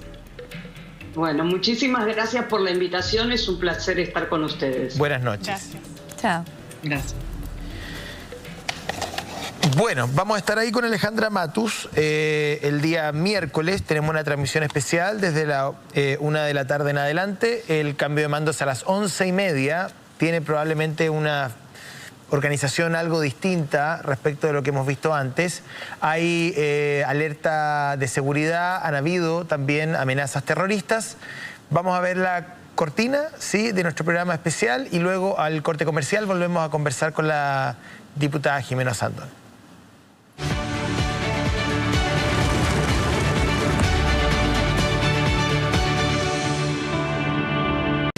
Universidad Academia de Humanismo Cristiano, profesionales que transforman tu mundo, proceso de admisión 2021, acreditada, tiene la gratuidad, política pública del gobierno. Infórmate sobre sus carreras en academia.cl. Gracias por estar con nosotros. Universidad Académica del Humanismo Cristiano. Universidad Academia del Humanismo Cristiano. Que ya es tarde. Sí, pues ya se nos Sí, pues son las 11 de la mañana. Las 11 de la mañana. Oiga, ya, pues ¿cómo es la cosa? No, Tan tarde no es. ¿cómo? Oiga, ya, pues ¿hasta cuándo? Son las 11 de la noche con 30 minutos. Sí. Conversamos a esta hora con la diputada Jimena Sandón, que está en cuarentena por ser contacto estrecho con su hijo. Hay que aclararlo, está en su residencia a través de la plataforma Zoom. Diputada, buenas noches. Hola, muy buenas noches. Parte entrevistándola a Mirna Schindler. Diputada, ¿qué tal? Hola, Mirna. ¿Qué tal? Diputada, sabemos que tenemos poquito tiempo, pero queremos partir despejando un tema que usted ya ha hablado. Usted ha dicho que siente una tremenda vergüenza respecto de lo que pasó con esta fiesta en Cachagua, donde participaron, entiendo que 2 de sus hijos. Uno se tiene que hacer cargo, dice usted, de las situaciones particulares y personales. Sus hijos son mayores de edad, son responsables de sus actos. Pide disculpas, dice usted, a todas las personas que se pueden haber sentido ofendidas. Yo, la verdad, es que lo que más quisiera preguntarle es ¿qué es lo que a usted más le afecta respecto del caso Cachagua? ¿Qué es lo que le genera ruido? Fundamentalmente porque esto ha estado toda la semana, usted sabe, ¿no?, en las distintas conversaciones, redes y medios de comunicación. Bueno, primero que todo saludarlos a todos y la verdad que, bueno, ha sido una semana compleja y yo te diría que las cosas que más... Bueno, primero de todo yo fui muy sincera, a mí realmente me dio mucha vergüenza y esas palabras que dije las vuelvo a repetir, pero claramente, ¿por qué? Porque existe una responsabilidad social para mi gusto de la élite a la cual yo pertenezco también, cualquiera sea, ¿no es cierto?, que es mayor de que mucha gente, sobre todo gente de escasos recursos, ¿ya? Y no es que la pobreza a la larga tenía responsabilidades y que tú no seas libre, pero claramente, socialmente la élite a la cual yo pertenezco, tiene más medios para no hacer el mal en el fondo. Entonces, a pesar de que se advierte, efectivamente hemos tenido un año complejo, la gente está encerrada, hemos visto cómo después del 18 de septiembre han aumentado las distintas fiestas o las distintas actividades que supuestamente, y que no supuestamente, sino que no están permitidas, pero eso no justifica lo que pasó. Entonces, yo creo que tenemos una responsabilidad que tenemos que asumir y sobre todo nosotros con mayor crudeza y mayor fuerza. Sí, ahora, dime. Sí, diputada, es que justamente para profundizar en aquello, uno es, por supuesto, lo que usted señala, la responsabilidad que de la cual cada uno tiene que hacerse cargo, ¿no? Pero después está lo que ocurre, ¿no es cierto?, cuando la Fiscalía comienza a investigar el caso y se dan situaciones como la que hemos descrito acá, ¿no? Una madre que dice que no es el hijo, un joven que dice que no es el que aparece en el video, aun cuando sí aparece, personas que van a sus, es decir, cuando se supone que tienen que estar en sus domicilios no están, es decir, algo que podría llamarse lo más parecido a una suerte de obstrucción a la justicia, un arrendatario que llama para increpar al dueño de casa después de haberle dejado la casa en un estado catastrófico porque lo había supuestamente funado en redes sociales. Lo que quiero preguntarle, hay una cierta falta de, yo diría, de pudor, hay una falta de empatía, de consideración por el otro, que usted diría que está en la base de todas estas conductas, esta sensación de que porque tengo dinero, tengo también la posibilidad de saltarme ciertas reglas, saltarme ciertas normas o no cumplir derechamente con la justicia? Bueno, lo ideal sería que no, ¿no es cierto? Efectivamente, nadie debería saltarse la justicia. Ahora, claramente, de acuerdo a los hechos que hemos leído, a mí no me consta ninguno de ellos, pero al parecer son ciertos, es doblemente impresentable. Ahora, insisto, Mirna, nosotros tenemos una responsabilidad que es mayor que mucha gente de nuestro país. No se trata de empatar ni mucho menos, pero efectivamente yo le preguntaría a esa madre por qué niega al hijo. Puede haber sido por terror, por estupidez, por muchas cosas. No creo que sea por saltarse la ley, pero efectivamente yo no puedo defender esas cosas que son indefendibles, sino que todo lo contrario, hacer un análisis profundo de la sociedad que estamos creando, especialmente nuestros hijos, que han tenido una estupenda educación, que han tenido mucho más privilegios que otros, y de alguna forma se van dando estas conductas que a mí no me parecen correctas, y es por eso que uno todo el tiempo trata de que se conecten con la realidad, que vayan a los lugares donde está la gente más vulnerable para que aprecien también lo que tengan y que puedan ayudar a ellos a lo que no tienen. Pero efectivamente es doblemente reprochable si efectivamente todas estas conductas se dan en un grupo de élite, y eso no hay nada que hacerle, y yo creo que no corresponde ni siquiera dar ninguna excusa. O sea, no corresponde ni obstruir la investigación. Yo no tengo tan claro cómo ha sido eso, porque de lo que yo he sabido tampoco tenemos mucha comunicación con los demás papás, por el contrario, pues son hombres grandes, así que uno no sabe y uno se preocupa de sus propios hijos. Jimena, nosotros, perdona, José Antonio, para cerrar este punto, soy madre, Paula es madre, Alejandra es madre, todos sabemos que nuestros hijos también son adultos, en el caso nuestro, es decir, en mi caso puntualmente, no tengo hijos adultos y por lo tanto uno sabe que hay un cierto nivel de responsabilidad que le toca a uno como padre o madre. La pregunta es, ¿cuál es la responsabilidad que usted ve en la conducta de sus hijos y qué fue lo que le dijo usted a sus hijos cuando se enteró de que habían participado en esta fiesta? Bueno, mira, Mirna, yo no voy a develar todas las cosas que yo hice familiarmente y privadamente, y te lo voy a decir por qué, porque yo ya he tenido experiencias de este tipo y uno puede decir cosas que son sumamente correctas y políticamente correctas, que son lo que uno hizo, y uno de alguna forma dice cosas para la opinión pública, pero los dolores familiares quedan siempre dentro de la familia y permanecen por mucho tiempo. Yo no me quiero hacer ni lavar las manos, yo creo que educar no es fácil, yo tengo 9 hijos, créeme que advertencias siempre han existido, sobre todo en esta materia, y sobre todo, y lo cual yo lamento muchísimo, y me da mucha pena por lo demás que mis hijos tengan que de alguna forma también llevar la carga de por ser hijos de un político, una mujer que está teniendo servicio público, porque tú no sabes la cantidad de llamadas que se han recibido, ya no saben si contestar o no contestar el teléfono, porque no saben si es la seremía o es un periodista, que no le interesa la salud de ellos, sino que le interesa saber quién famoso más o quién conocido más estaba en esta fiesta. Entonces, al final es bien doloroso, pero yo asumo mi responsabilidad. Siempre he dicho que también tuvimos errores, pero bueno, Diputada, cuando las personas son adultas no es tan fácil. ¿Ah? Y quién dijo que educar era fácil, no es tan fácil. Yo tengo 9 hijos y esto fue un tremendo error.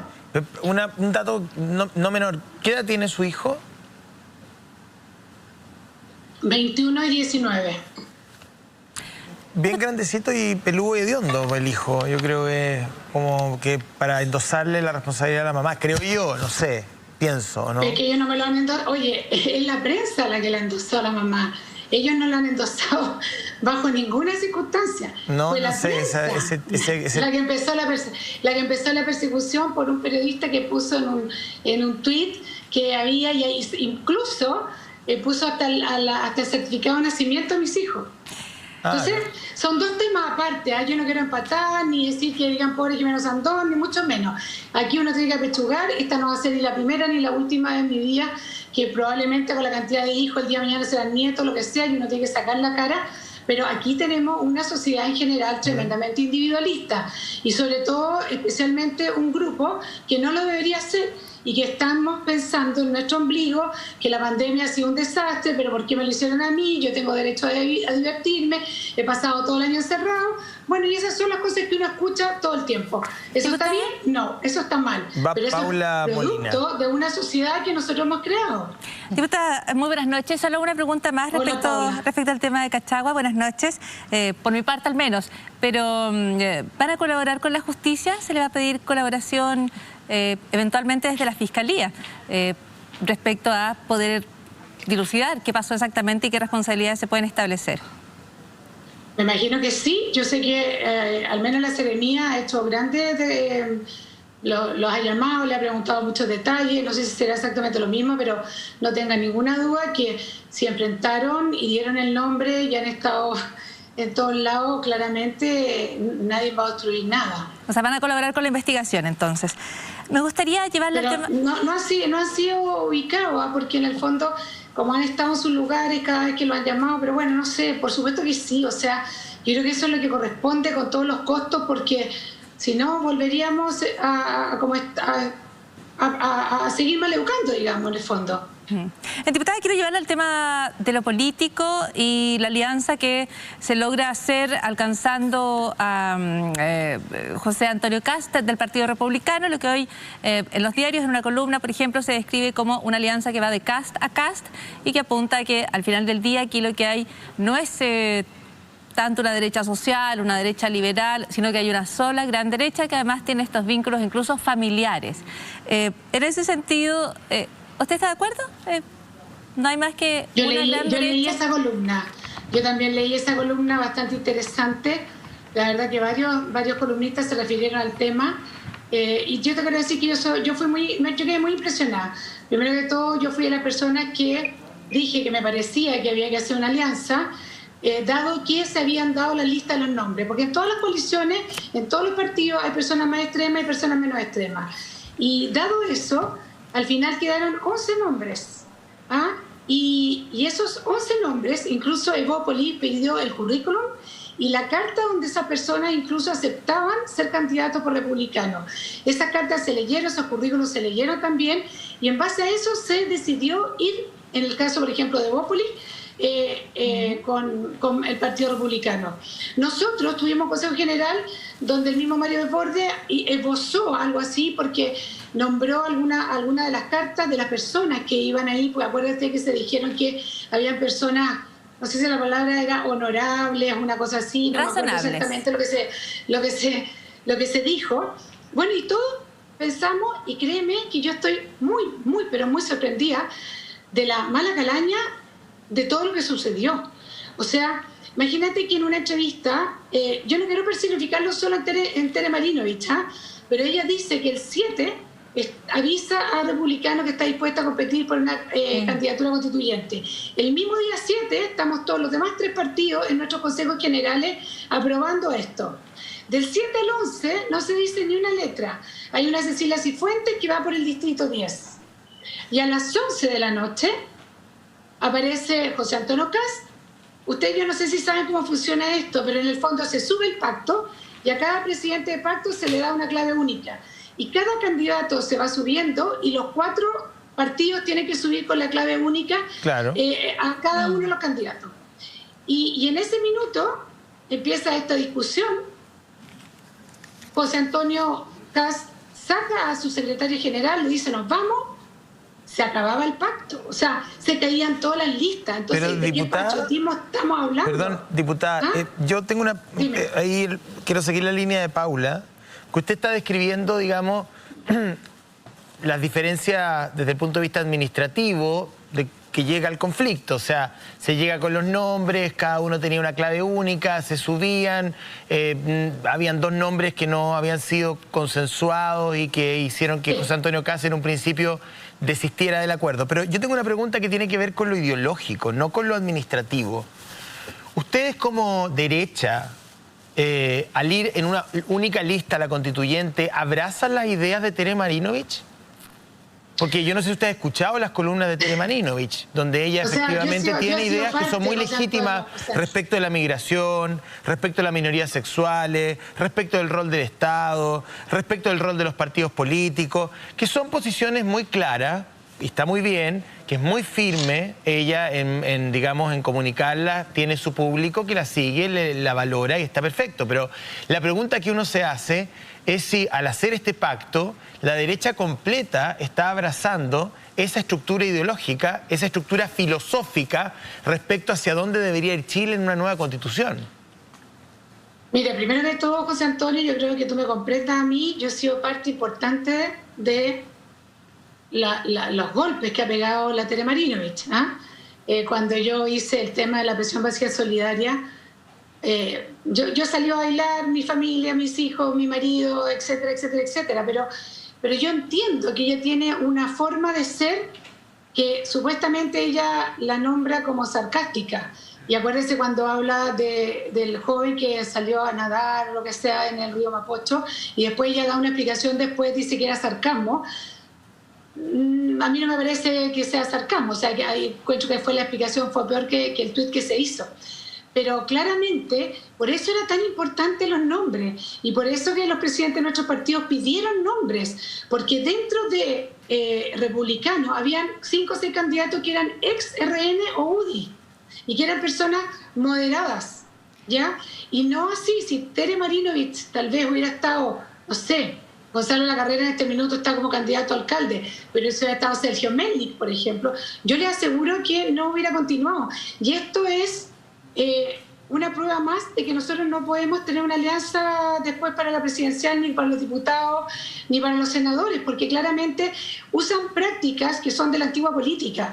Y eso es imperdonable. Ahora, tú me estás tratando de decir que con republicanos, ¿cómo podemos tener diálogo? No, perdón.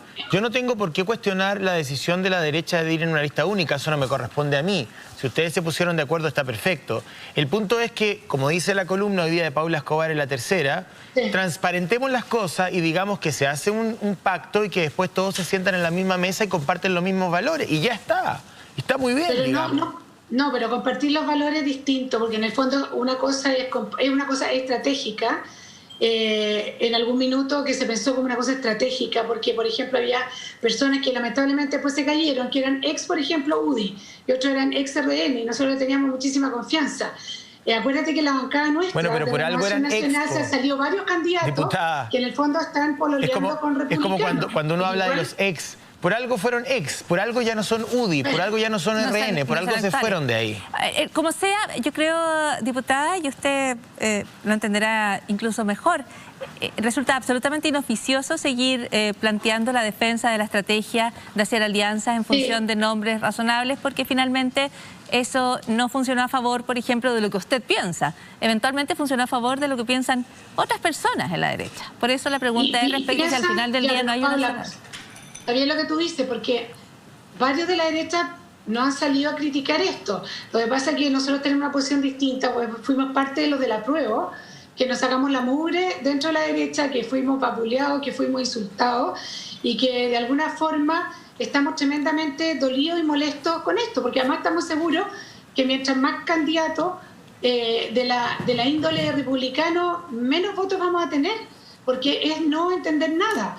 La gente quiere cambio en la Constitución, la gente quiere gente dialogante en la Constituyente, la gente quiere gente que no obstruya la Constituyente. Y lamentablemente, casos como ella, yo creo que tendría que ser milagroso que no lo hiciera, porque ella no es en general una persona dialogante, es una persona inteligente, culta, todo lo que tú puedas creer.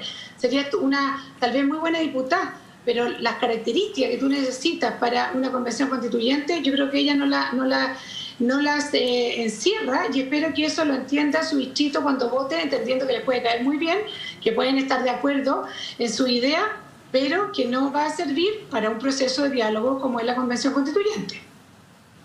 Jimena, su hermano Manuel José, él ha liderado lo que se llama la derecha social, o fue uno de los primeros en levantar ese concepto, y ustedes como familia se han cuadrado con esa idea. Sin embargo, siguen siendo parte de una familia tradicional y promueven a su familia en cargos también a la constituyente. Su hermano está en este minuto a punto de ser formalizado por tráfico de influencia. ¿Tiene alguna análisis crítica sobre la mantención de las familias en la política en Chile? También sucede con los CAS, también sucede con otros, digamos, no es exclusivo de los Osandón, pero No, y además pero no hay, muchos, así que... más allá de abrazar la causa social, un tema de emancipación en el estatus. A ver, se nos ha planteado el tema, pero a mí me parece que se trata de decir que es como nepotismo. En el caso mío, yo soy diputada, efectivamente no puedo negar que el apellido influye cuando uno sale elegida, pero yo trabajé 30 años en el distrito y eso la gente lo reconoce. En el caso de mi hija, 2 veces ya concejal, la primera vez ni siquiera ganó, siendo concejal de Puente Alto, salió segunda y luego revirtió de la cantidad de trabajo que hizo y lo bien que lo hizo y revertió y fue la primera mayoría nacional. Ahora, en este caso, la constituyente tendríamos, cuando nos hablan de nepotismo, tendría que estar más medio loco, porque son 2 primos que van a competir en la misma lista. O sea, la posibilidad de que uno no salga es altísima. Si hubiéramos querido realmente sacar al menos uno, hubiéramos dejado uno de los 2 primos. Pero creemos que es absolutamente natural que si tienen la inquietud de competir, que lo hagan. Y claramente va a ser muy, muy difícil que salgan los 2, muy difícil. Y si puede ser que no salga ninguno, no hay nada garantizado, sobre todo cuando vas en una constituyente que vas compitiendo con personas como, no sé, por la doctora Cordero, como la Sánchez, perdón, esto se me olvidó el nombre, a esta altura estamos medio cansados, con varios artistas, gente muy conocida de la televisión.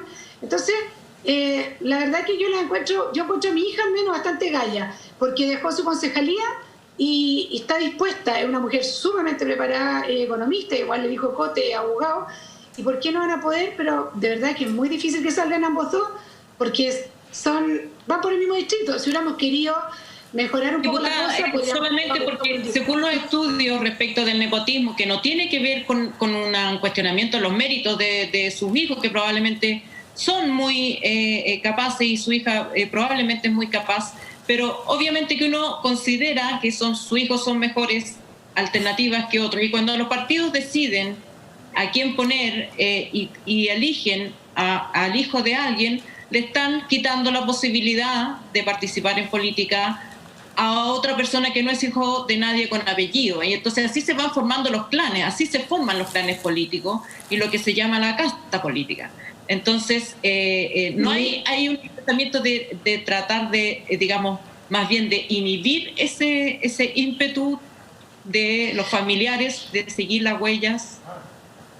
Mira, a mí lo que más me molesta son los familiares que nunca han dicho nada y que se meten a la cochihuahua porque tienen el apellido. Esa cuestión a mí me molesta. Es más, yo estoy bien molesta porque yo tenía un candidato que era muy bueno a concejal y no me lo quisieron poner, porque claro, no tenía tanto apellido, pero a mi gusto tenía mucho trabajo. Fíjate que, Alejandra, yo te encuentro razón, pero yo creo que si la persona trabaja y se lo gana, bien.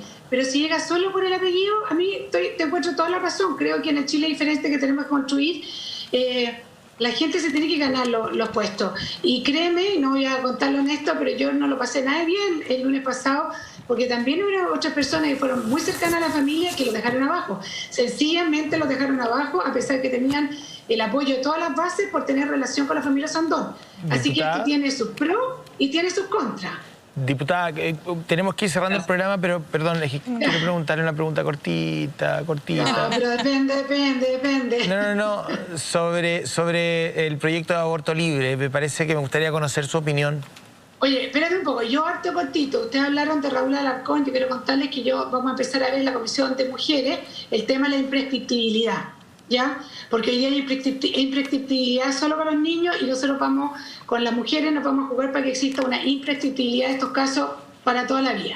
Ahora, aborto, te lo contesto rápidamente. Yo soy una persona que está contra el aborto. Hemos tenido una bastante buena conversación con una altura de mira y la idea es que estamos comenzando la discusión, pero yo lo que pretendo realmente, José Antonio, es que esto se sincere, porque estamos hablando de que la mujer decida libremente hasta las 14 semanas. Sí. Entonces mi pregunta es, ¿y qué pasa a las 15, a las 16 y a las 17? Y si no estamos realmente hablando de aborto libre. Sí. Y esos son los temas que vamos a tener que de alguna forma dilucidar, porque ninguna de las dos posiciones son neutras, ni los que están a favor ni los que están en contra. Claro. Pero tenemos que ver ¿quién gana? Si es la autonomía de la mujer sobre el derecho de nacer del que está en el vientre de la madre. Diputada, sobre el mismo punto quisiera preguntarle, como se nos acaba el tiempo, bien rapidito. Usted ha dicho que se siente feminista. Ahora, el tema es que el feminismo considera como requisito sine qua non justamente que las mujeres puedan decidir sobre sus derechos reproductivos y sexuales. ¿La hace a usted esto no feminista? ¿Qué opina usted de ese punto? Pero espérame, eso es el feminismo radicalizado. Tú no podrás decir que yo no soy feminista. Yo me saqué la mugre por el tema de la paridad, he hecho, pero infinitos proyectos en pro de la mujer. Soy la primera. Acuérdame, a mí me costó llegar a donde estoy. A pesar de que tenga el apellido Sandón, te puedo contar una infinidad de injusticias que van pasando en el camino y la mayoría de ellas tremendamente culturales. Lo que pasa es que dentro del grupo feminista existen muchos temas, de los cuales yo puedo compartir en 8 de 10. Pero el tema de la vida, yo creo que es un Estado flojo, es un Estado que no hace todo, absolutamente todo, para que la mujer no tenga la disyuntiva de tener que abortar algún día. Sí, diputada. Sí, solamente quiero saber si usted es partidaria... Yo voy a la marcha del 8, ¿ah? Sí, no, sí sé. Diputada, lo que quiero solo preguntarle para cerrar este tema es si, porque usted tampoco fue partidaria del aborto en 3 causales. La pregunta es, ¿usted mandaría a la cárcel a una mujer por abortar? Yo no mandaría a la cárcel a una mujer y de hecho, Mirna, no hay ninguna mujer hoy día presa por eso. Diputada, mientras nosotras conversamos, mientras hacemos este programa, mientras todos seguimos de alguna manera nuestra vida, los casos de coronavirus en Chile van aumentando a una velocidad que es alarmante. No basta decir preocupante porque creo que no da cuenta de lo que está ocurriendo. La velocidad de los contagios, 36%, los casos que van por sobre 4.000 diariamente, las comunas con mayores contagios, Vitacura, Lo Barnechea, Renca, entre ellas... puede que se vengan días muy complicados en Chile. En ese sentido, ¿dónde cree usted que debería estar el ojo hoy día? ¿Está viendo el gobierno realmente la gravedad de la situación que estamos enfrentando? Mire, yo creo que si hablamos del ministro París, yo creo que él está tremendamente preocupado por la situación y está haciendo todos los esfuerzos y ya dijo que tal vez la metropolitana o algunas comunas podemos entrar en cuarentena. Claramente tenemos que se tiene que volver a preparar los hospitales y es una situación tremendamente delicada, pero también hay que ver que hay experiencias, por ejemplo, cuando vimos en Argentina que tuvieron una tremenda cuarentena que no sirvió, después nuestras cuarentenas dinámicas tampoco sirvieron tanto. Entonces, en esta propagación del virus yo creo que hay que escuchar muchísimo a los expertos y hay que obedecer, sencillamente obedecer. Pero también hay cosas que son tremendamente preocupantes, por ejemplo, una encuesta que salió sobre el termómetro de la salud mental en pandemia, que decía que las finanzas personales estresan más a los chilenos que el riesgo del COVID. Sí, ciertamente no. Quiero ser más concreta. Primero, no quiero personalizarlo en el ministro. Perdónale, muy cortito, pero yo estoy hablando de aeropuerto abierto, vuelos entrando y saliendo, centros comerciales abiertos. De eso estoy hablando cuando le pregunto si el gobierno, no quiero personalizar en el ministro, si el gobierno está enfrentando bien esta arremetida de casos. Mira, yo creo que la evaluación va a ser posterior a si se hizo bien o se hizo mal. Nosotros desde la Comisión de Salud hemos pedido muchas veces, por ejemplo, que se cierren los aeropuertos, pero tenemos claro que existe un grupo de expertos que toman las decisiones. Ahora, yo creo que todas las medidas que se tomen hasta que no estemos todos vacunados, y eso también es tremendamente preocupante, porque me ha tocado ver autoridades hasta hace poco diciendo que la gente no se podía vacunar con la vacuna china porque no cubría más allá del 50%. O sea, el nivel de irresponsabilidad que estamos teniendo también nosotros como autoridad y también muchas veces como comunicadores es muy delicado. Yo no te puedo, Paula, decir si lo está haciendo bien o lo está haciendo mal. Yo creo que están haciendo los esfuerzos, están trabajando, se pueden equivocar, pero veo que están reorganizándose. Yo soy de la Comisión de Salud, nos han ido a explicar incluso cómo viene el tema de la vacuna, todo lo que se está haciendo, y yo creo que la historia es la que va a juzgar. Yo creo que hoy día juzgar es un poco apresurado, y lo importante es que no tengamos altos niveles de muerte. Eso es lo más preocupante de todo. Diputado, usted sabe que uno de los cuestionamientos al exministro Mañalich fue el manejo de cifras, y parte de la información de cómo se manejó la crisis bajo su administración viene de la dirección de epidemiología, del Departamento de Epidemiología. Una de las reformas que ha hecho el ministro última ha sido pasar la dependencia de ese departamento a la subsecretaria Daza y sacarla de la dependencia de la DIPLAS, que era una dependencia más técnica. En medio de un recrudecimiento de la pandemia, con 23.000 fallecidos ya, ¿usted cree que se están tomando las medidas suficientes para que haya transparencia, para que no haya un nuevo manejo político de las cifras cuando la situación arrecie nuevamente? Mira, Alejandra, yo creo que ahí tú fuiste clave en eso y todas las consecuencias que vinieron después.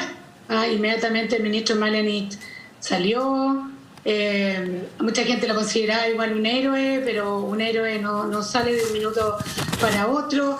Han existido varias acusaciones, existen juicios en curso.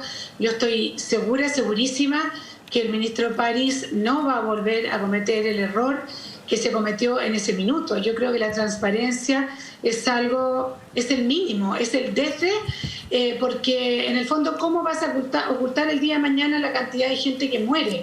Uno ve que hoy día estamos alrededor de 50 y tantos mil PCR diarias, partimos con 10.000, no sé si ustedes se acuerdan, pero yo te aseguro que el ministro París no va a caer en el mismo error, de ninguna manera. Sí, pero sobre todo aparece todavía los correos que le ha pedido la justicia. Bueno, pero los correos, llegaron los correos que, o sea, dijo que habían algunos correos que en el fondo comprometían la seguridad nacional. Claro. Yo no tengo idea de qué se trata de eso, pero me imagino que también él es un hombre serio. Yo de verdad que confío muchísimo en él. Bien, pues todos confiamos en él, pues estamos en sus manos, básicamente. No nos queda otra. Diputado Sandón, gracias por el tiempo y por la disposición a responder nuestras preguntas. Muchísimas gracias, en serio. Buenas noches. Gracias. Bueno, muchas gracias a ustedes por la invitación. Buenas noches.